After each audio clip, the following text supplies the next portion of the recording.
what's up guys, welcome to Spider Cafe, place for creepy crawly talk and macrophotography. Today we're gonna be talking about jumping spider care. Let's get started with where you should get your jumping spiders. There isn't actually a whole lot of variety right now, so it's actually also a good idea to keep checking forums like Arachnoboards, or I actually recently started surfing a lot on Tarantula forum, and they have for sale, and you can find jumping spiders. Sometimes they're captive bred too. Currently they actually have Phidippus Victoria, I believe it is called, or Victory maybe, I'm not quite sure, but right now at the moment, but they're gorgeous captive bred spiders, so you can get those there. The guy even shows actually the picture from the breeding, so you actually know that they are captive bred, so this is really cool. Before you get your spider, you should get an enclosure. For the little spiders, for if you're getting sling, these are amazing, and these you can basically get at Jamie's Tarantula, and the slings thrive in them. Currently we have sling tarantulas in them actually. And you can get one of these.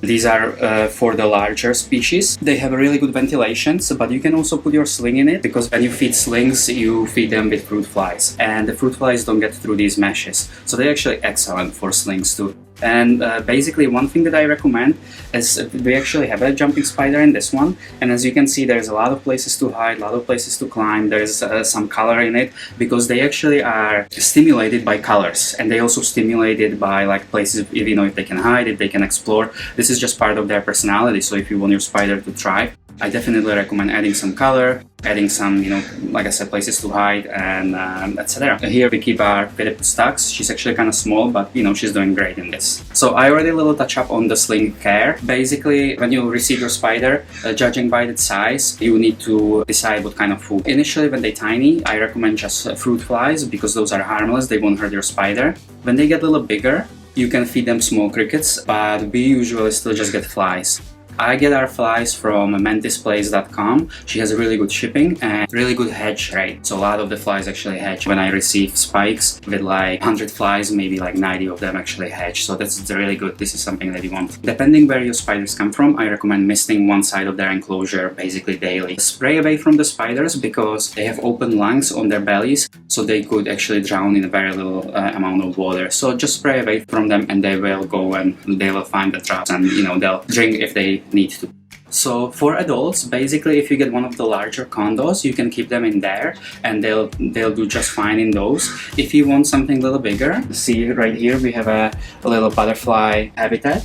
So this is really great for some of the larger species, like we kept our Hylos giganteus in it, because you know, they were basically pretty big. We initially put them in the condos, but they were a little too big for that. I felt like they couldn't explore enough, so we put them in this, and they were thriving in there. So that's really good. Also, there's one question that comes up pretty often, and that's sometimes people just take a jumping spider from like their yard, and then all of a sudden they don't see it, and then it lays an egg, and they don't know what to do. Similar situation happened to us. I don't recommend taking spiders actually from wild, but I understand that sometimes it happens, because we just took ours for a couple of weeks in, so we can take some pictures in the beginning of the pandemic. Then we went out for like a quick vacation, and when we came back we already had an egg, so it was kind of unfortunate, but you know, it got me started in this hobby. But when this situation happens, what I recommend, and you're gonna have a lot of slings, what I recommend is take their enclosure where they laid the egg sac, and open it up in one of these larger butterfly habitats. And the slings, when they get bigger, they're gonna start exploring on their own, and you can actually keep them in something like this for quite a bit, to almost, I wouldn't say sub-adults, but like several molts, maybe when they get, depending on the species, but we have our Phidippus addax in it, and those were maybe, I would say, like half an inch before we separated them, and we had no accidents or anything. And it's also really easy to feed them in it, because when they're little, you can just open up the fruit flies in it, the flies get out, and the little spiders hunt them, and you know, they basically fed. And you can also spray just the mesh a little bit on the top, so they get the moisture. Once they get a little bigger, you can separate them into containers. We actually release ours in the wild. If you guys haven't seen that video, it was one of our first videos, go check it out. We had a bunch of, we released maybe 120 little spiders in the nature. Some of them were like half an inch, some of them were a little smaller, because we just couldn't care for them anymore, and we kept them on a balcony, so they were kind of used to the temperature, used to everything. So we live in Southern California, so there's actually not a big difference between outside and inside anyway. One last thing that I want to say about basically keeping spiders, period, or keeping any like mantids or anything like that, I recommend keeping a track of what's happening. So get a little notepad or just do it digitally. I kind of like the old school, keeping a notepad, and basically I write down whenever we purchase the spiders, whenever they molt, if there's anything weird happening with them, if they lost like a leg or something like that. So I highly recommend this. I got this from my in-laws for Christmas. So it's good.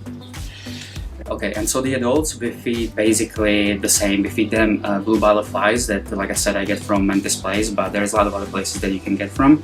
Sometimes we feed them crickets, but crickets can be a little tricky because they can actually hurt your spider. So just make sure that you know when your spider molted. That way you know that the cricket's not gonna be a problem, and you can always remove the cricket next day if the spider doesn't want it. One thing I would also say, do not overfeed your spider. I know when you first get a spider, you feel really excited and you kind of wanna like, you know, yeah, I wanna feed it, you know, how come, you know, like you want to feed it daily, basically. That's kind of how I felt, but I wouldn't recommend it. I would recommend feeding them twice a week, and that's about it. Even as a slings, maybe as a sling you can feed it like 3 times a week, but I wouldn't go over that.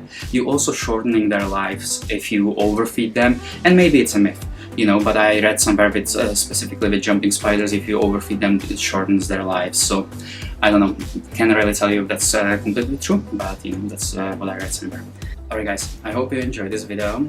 It's all about jumping spiders and their care. If you guys have any questions, please don't hesitate to ask in comments. I always find time to answer any questions. We were able to raise a bunch of them from tiny slings. We tried to pair them up, so far unsuccessfully, but we're still working on that.